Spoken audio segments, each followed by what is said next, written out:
ETF index mutual funds నేర్చుకుని stock మార్కెట్లో రాణించాలనుకుంటున్నారా? వెంటనే ఈ నెంబర్కి కాల్ చేయండి. హాయ్ అండి, అందరికీ నమస్కారం. నేను మీ వేణుగోపాల్ రెడ్డి. సంయుక్తంగా విద్యార్థులకు అవసరమైనటువంటి అనేక వీడియోస్ మనం చేస్తూ ఉన్నాం. దాదాపు 2 నెలల నుంచి యునైటెడ్ స్టేట్స్ ఆఫ్ అమెరికా యుఎస్ఏలో జరుగుతున్నటువంటి H1B వీసాల ఇష్యూ కొంచెం సద్దుమణిగింది. అట్లా వాళ్ళు ఏదో కొంచెం అటు ఇటు ఉన్నారనగానే ఇప్పుడు మరొక కొత్త ఇష్యూ అక్కడ రావడం జరిగింది. ఈ ఇష్యూ పేరే ఓపీటీ. ఓపీటీ అంటే ఏంటంటే ఆప్షనల్ ప్రాక్టికల్ ట్రైనింగ్ ప్రోగ్రామ్ అన్నమాట. సో ఇది ఇంటర్నేషనల్ స్టూడెంట్స్ ఎవరైతే అక్కడ చదువుతుంటారో వాళ్ళకి హెల్ప్ చేయడం కోసము ఈ యొక్క ప్రోగ్రామ్ అనేది నిర్దేశించబడింది అనమాట. సో దీని మీద మాగా మూమెంట్ ఎవరైతే మేక్ అమెరికా గ్రేట్ అగైన్ అని ఎవరైతే మూమెంట్ చేస్తున్నారో వాళ్ళందరూ కూడా వీళ్ళంతా వైట్స్ డొనాల్డ్ ట్రంప్ యొక్క సపోర్టర్స్ అనమాట. ఈ సపోర్టర్స్ అందరూ కూడా ఈ ఓపీటీ ప్రోగ్రాం వల్ల వాళ్ళ యొక్క ఉపాధి దెబ్బతింటుంది అనేది వాళ్ళ యొక్క అభియోగం. సో ఈ ఓపీటీని లేకుండా చేయాలని వాళ్ళు పెద్ద ఎత్తున నినాదాలు చేస్తూ ఉన్నారు.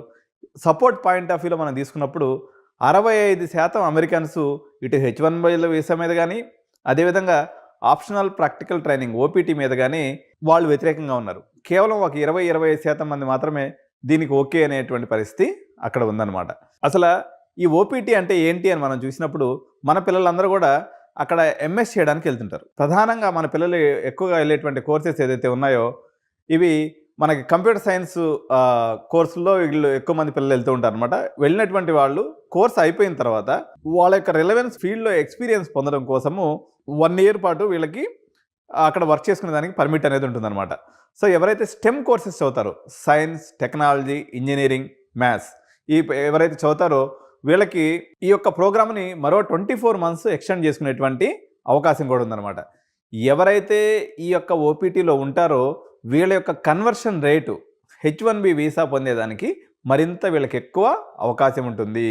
సో ఈ ఓపీటీని H1B వీసా యొక్క గేట్వేగా మనం చెప్పవచ్చు. సో ఎవరైతే విద్యార్థి అక్కడికి వెళ్తాడో ఫస్ట్ ఈయన F1 వీసా మీద వెళ్తాడండి. F1 వీసా మీద దగ్గర నుంచి అది ఓపీటీగా మారుతుంది. ఓపీటీగా ఉన్నప్పుడు కూడా ఈయన F1 వీసా మీద ఉన్నట్టే. అక్కడి నుంచి అది మళ్ళీ తర్వాత పర్మనెంట్ ఎంప్లాయ్మెంట్ కింద పోయేసి H1B వీసాగా మారుతుంది. ఈ విధానంలో ప్రధానంగా లబ్ధిదారులు ఎవరు అంటే పర్టికులర్గా ఇండియన్ స్టూడెంట్స్ అండి. ఎందుకంటే 4 లక్షల మంది మన పిల్లలు వెళ్తే ఇంచుమించు 1,00,000 మంది మన పిల్లలు ఓపీటీకి అప్లై చేశారనమాట. సో ఓపీటీకి అప్లై చేసే కమ్యూనిటీలు ప్రధానంగా ఇండియన్ కమ్యూనిటీ, దాని తర్వాత చైనా, దాని తర్వాత కెనడా, బ్రెజిల్ ఈ దేశాల నుంచి వచ్చినటువంటి విద్యార్థులంతా కూడా ఈ యొక్క ఓపీటీ ప్రోగ్రామ్కి పర్టికులర్గా అప్లై చేసుకుంటూ ఉంటారు. తద్వారా వాళ్ళు H1B తీసుకొని అక్కడ సెటిల్ అవ్వడానికి ప్రయత్నం చేస్తూ ఉంటారు అనమాట. సో ఇప్పుడు మనకు 2 రకాలుగా దీంట్లో ఏ చిన్న చేంజెస్ చేసినా అంటే ఈ ఓపీటీ యొక్క డ్యూరేషన్ తగ్గిస్తారని చెప్తున్నారు. మేబీ అది ఉన్నటువంటి 3 years కాస్త ఓన్లీ 1 year మాత్రమే చెప్పొచ్చు. ఒబామా పీరియడ్లో ఇది ఇప్పుడు వచ్చేసి 36 months ఏదైతే ఉందో 29 months ఉండింది. సో అనదర్ 7 months అప్పుడు పెంచడం జరిగింది. సో ఇప్పుడు మళ్ళీ పాత విధానానికి వెళ్తారా లేదా కేవలం 1 సంవత్సరానికే పరిమితం చేస్తారా? ఇది ఏది చేసినప్పుడు కూడా ఓవరాల్గా మన యొక్క డాలర్ డ్రీమ్స్ మొత్తం కరిగిపోయినట్టే. ఎందుకంటే ప్రధానంగా మనం 40 నుంచి 50 లక్షల రూపాయలు ఇన్వెస్ట్ చేసి యుఎస్కి వెళ్తున్నాం అన్నట్లయితే దాని యొక్క ప్రధాన ఉద్దేశం ఏంటంటే ఈ 2 yearsలో ఎవరైనా మనకి యుఎస్ చేసే పనులు ఏంటి అంటే 1 year ఫీజు కట్టేసుకుంటారు, బ్యాంక్ గ్యారెంటీ చూపించేసుకుంటారు, అక్కడికి వెళ్ళేసి పార్ట్ టైంలు చేసుకుంటూ ఫీజు కట్టుకుంటూ ఓపీటీలో వచ్చిన డబ్బులతో ఇంకా మిగిలిచి ఇంటికి కూడా పంపిస్తూ ఉంటారు అనమాట. అయితే ఇప్పుడు పరిస్థితులు బాగాలేవు, అక్కడ కూడా పార్ట్ టైం దొరకట్లేదు, ఇబ్బంది ఉంది. కానీ నేను 3 years బ్యాక్ లేకపోతే కోవిడ్కి ముందు సిచ్యువేషన్ కానీ తీసుకున్నప్పుడు పార్ట్ టైం వాళ్ళకి కంఫర్టబుల్గా దొరికేది. వీక్లీ 20 hours పాటు వీళ్ళు పని చేసుకునే అవకాశం ఉండేది కాబట్టి కంఫర్టబుల్గా వీళ్ళు వర్క్ చేసుకునే వాళ్ళు ఓపీటీలో ఉన్నప్పుడు వీళ్ళు ఫుల్ టైం కూడా వర్క్ చేసుకోవచ్చు అన్నట్టు. సో ఈ మొత్తం ఈ యొక్క వీసాలకు సంబంధించి F1 వీసా అనుకోండి, లేకపోతే ఓపీటీ కానివ్వండి, లేకపోతే H1B వీసాలకు సంబంధించినటువంటి యుఎస్లో దీన్ని ఏదైతే డిపార్ట్మెంట్ చూస్తుందో వీళ్ళని United states citizenship and immigration services అని అంటారు. దీన్నే షార్ట్ ఫామ్లో USCIS అనే పదంతో పిలుస్తారండి. ఇది గుర్తుపెట్టుకోండి, USCIS. సో ఇది ఒక డెఫినేషన్ ఇస్తుందన్నమాట. అంటే ఎవరికి ఏ విధానాలు ఉండాలనేది, ఏ రకంగా ఇంటర్నేషనల్ విద్యార్థులకి ఎటువంటి వీసాలు ఇవ్వాలి, లేకపోతే వాళ్ళ వర్క్ పర్మిట్స్ ఎన్ని రోజులు ఉండాలి, ఇవన్నీ కూడా డిఫైన్ చేసేది ఈ యొక్క UCICS అనేటువంటి వ్యవస్థ అనమాట. సో మీ అందరికీ తెలిసిందే, ఎవరైతే ఫుల్ టైంలో అక్కడ ఎంఎస్కి వెళ్తారో వీళ్ళకనేది ఈ ఓపీటీ అనేది అందుబాటులోకి వచ్చేస్తుంది. ఒక అకాడమిక్ ఇయర్ కానీ ఉన్నట్లయితే వీళ్ళకి ఓపీడీ మీదకి వస్తారు. 2 అకాడమిక్ ఇయర్స్ ఉన్నట్లయితే మొత్తం 3 ఇయర్స్ వీళ్ళకి ఓపీటీ అనేది వచ్చేస్తుంది అనమాట. సో దీంట్లో ఓపీడీలో కూడా 2 రకాలు ఉంటాయండి. ప్రీ కంప్లీషన్ ఓపీడీ అంటే మనము ఎప్పుడైతే కోర్స్ జాయిన్ అవుతామో ఒక 2 ఇయర్స్ కానీ అక్కడ ఉంటాం అనుకోండి. ఈ 2 ఇయర్స్లో వాళ్ళు 20 అవర్స్ పర్ వీక్ ఏదైతే చేస్తారో దీన్ని ప్రీ కంప్లీషన్ ఓపీడీ అంటారు.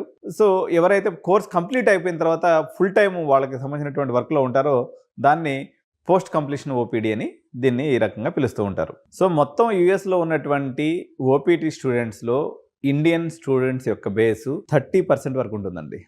అప్రాక్సిమేట్గా ఎనీ పాయింట్ ఆఫ్ టైం 1,00,000 మంది మన విద్యార్థులు ఈ ఓపీటీలో ఉంటారు. కాబట్టి ఈ ఓపీటీని రద్దు చేయాలని, ఓపీటీని 1 ఇయర్ కుదించాలని చెప్పేసి ఏదైతే మాగా మూమెంట్ వాళ్ళు చేస్తున్నారో ఇది భారతీయ విద్యార్థులు దీనివల్ల చాలా ఇంపాక్ట్ అయ్యే అవకాశం ఉంది. ఇప్పుడు ఇలాంటి డెసిషను కెనడా దేశం కూడా ఒకటి తీసుకొని వచ్చింది. ఏదైతే వాళ్ళకి పిఆర్ పర్మనెంట్ రెసిడెన్సీకి ఏదైతే అవసరమైనటువంటి ఎంప్లాయబిలిటీ పాయింట్స్ ఉన్నాయో వాటిని వెత్తేసింది అనమాట. ఎందుకంటే అక్కడ ఎవరైతే జస్టిన్ ట్రూడో సర్కార్ ఉందో వాళ్ళకి నెక్స్ట్ ఇయర్ సెప్టెంబర్లో వాళ్ళకి ఎలక్షన్స్ ఉన్నాయి. ఆ ఎలక్షన్స్ని బేస్ చేసుకొని ఈ యొక్క దాన్ని వాళ్ళకు వచ్చేటువంటి పర్మనెంట్ రెసిడెన్సీకి వచ్చేటువంటి పాయింట్స్ ఏదైతే ఉన్నాయో ఆ పాయింట్స్లో మెజారిటీ ఆఫ్ ది పాయింట్స్ వాళ్ళ ఎంప్లాయ్మెంట్ నుంచి వస్తాయన్నమాట. ఆ పాయింట్స్ని కన్సిడర్ చేయమని చెప్పేసి ఆయన ఈ మధ్య ఒక జీవో జారీ చేశాడు. దాని మీద మనం నెక్స్ట్ వీడియోలో కూడా చర్చిద్దాం. సో ఒక రకమైనటువంటి అన్సర్టనిటీ ఏర్పడిపోయింది. భారతీయులకి ఎక్కడ పోయినా కూడా అనేక రకాలైనటువంటి ఇష్యూస్ వస్తూ ఉన్నాయి. అక్కడ ఉన్నటువంటి ఎగ్జిస్టింగ్ గ్రీన్ కార్డ్ హోల్డర్స్ని కూడా మళ్ళీ మొత్తం రివ్యూ చేస్తామని ఇంకో పక్క గవర్నమెంట్ చెప్తూ ఉంది. అంటే మీరు చేసినటువంటి అప్లికేషన్స్ ఏదైతే పాత దాంట్లో ఏదైనా మిస్టేక్స్ ఉన్నప్పుడు కూడా దాన్ని కూడా ఇప్పుడు తిరగదోడి మళ్ళీ మీ గ్రీన్ కార్డుని కూడా క్యాన్సిల్ చేస్తామని చెప్తున్నారు. H1B వీసా నిబంధనల్ని కఠినతరం చేస్తామని చెప్తున్నారు. H4 ఏదైతే డిపెండెన్స్ వీసాలు ఉన్నాయో దాని మీద కూడా చాలా కఠినమైనటువంటి నిబంధనలు విధిస్తామని చెప్తున్నారు. ఇంకోటి ఏంటంటే పార్ట్ టైం పాయింట్ ఆఫ్ వ్యూలో కూడా ఏదైతే మనం యూనివర్సిటీ జనరల్గా మనం అక్కడికి వెళ్ళేటువంటి విద్యార్థులకు ఏం పర్మిషన్ ఉంటుందంటే విత్ ఇన్ ద యూనివర్సిటీలో వర్క్ చేసుకునే పర్మిషన్ ఉంటుంది అనమాట. కానీ మన వాళ్ళు చూసి చూడనట్టుగా బయటికి పోయి అదే ఇది పనులు చేసుకుని కొంచెం సంపాదించుకుంటూ ఉంటారు. ఇప్పుడు ఆ అవకాశం కూడా లేకుండా పోయే పరిస్థితి వచ్చేసింది. ఓన్లీ ఏమాత్రం చిన్న తేడా జరిగినా మీరు అక్కడ హోమ్ల్యాండ్ సెక్యూరిటీ ఎవరైతే ఉంటారో వాళ్ళు మిమ్మల్ని నిర్బంధించి ఏదర్ డిపోర్టింగ్ అన్నా చేస్తున్నారు, లేకపోతే కేసులైనా పెట్టేటువంటి అవకాశం ఉంది. కాబట్టి మనం ఒకసారి పునరాలోచించుకోవాలి. మనకి నెక్స్ట్ ఆల్టర్నేటివ్స్గా ఏమున్నాయి, మనకు ఉన్నటువంటి యూరోప్ అనుకోండి, లేకపోతే ఇతర కంట్రీస్ ఎక్కడెక్కడైతే అవకాశం ఉందో సో ఆ అవకాశాలన్నింటిని కూడా ఎక్స్ప్లోర్ చేయాల్సినటువంటి సందర్భం వచ్చింది. ఇప్పుడు నేనైతే చెప్తున్నా, యాక్చువల్గా మేము ఈ కొంచెం అంటే అంత యుఎస్ అంత పెద్ద మార్కెట్ కాకపోయినా దుబాయ్ మార్కెట్ కూడా ఒక రకంగా ఎంప్లాయ్మెంట్ పరంగా మనకి ఒక ప్రామిసింగ్ అమౌంట్ అనేది అక్కడ వస్తుంది. దాదాపు ఇంటర్నేషనల్ యూనివర్సిటీస్ అన్నీ కూడా అక్కడ ఉన్నాయి. కాబట్టి దుబాయ్ మార్కెట్ని కూడా మీరు అందరూ కూడా ఎక్స్ప్లోర్ చేయండి. సో యూకేలో సిచ్యువేషన్ ఉంది, కానీ యూకే యొక్క కాస్ట్ అనేది చాలా ఎక్కువ ఉంది. మనకి ఏదైతే పోస్ట్ కంప్లీషన్ ఆఫ్ అయిపోయిన తర్వాత స్టడీ అయిపోయిన తర్వాత జాబ్ మార్కెట్ అనేది బాగా డల్గా ఉందట. సో ఆస్ట్రేలియా, కెనడాల పరిస్థితి అయితే మనం వద్దనే రకంగానే వాళ్ళ పరిస్థితి ఉంది. అక్కడ వాళ్ళకి ఏంటంటే హౌసింగ్ క్రంచ్ వచ్చేసింది అనమాట. ఈ మైగ్రెంట్స్ అంతా రావడం వల్ల వాళ్ళకు ఉండడానికి ఇల్లు లేకుండా పోయినటువంటి పరిస్థితి వచ్చేసింది అక్కడ. అదేవిధంగా రెంట్స్ అనేవి కూడా చాలా కాస్ట్లీ అయిపోవడం వల్ల ఈ యొక్క మైగ్రేషన్ని కుదించాలి అని చెప్పేసి ప్రభుత్వం సూత్రప్రాయంగా నిర్ణయం తీసుకొని దానికి అనుగుణంగా ఒక్కొక్క జీవోని అక్కడ తయారు చేస్తూ వస్తుందన్నమాట. Thank you so much. Bye bye.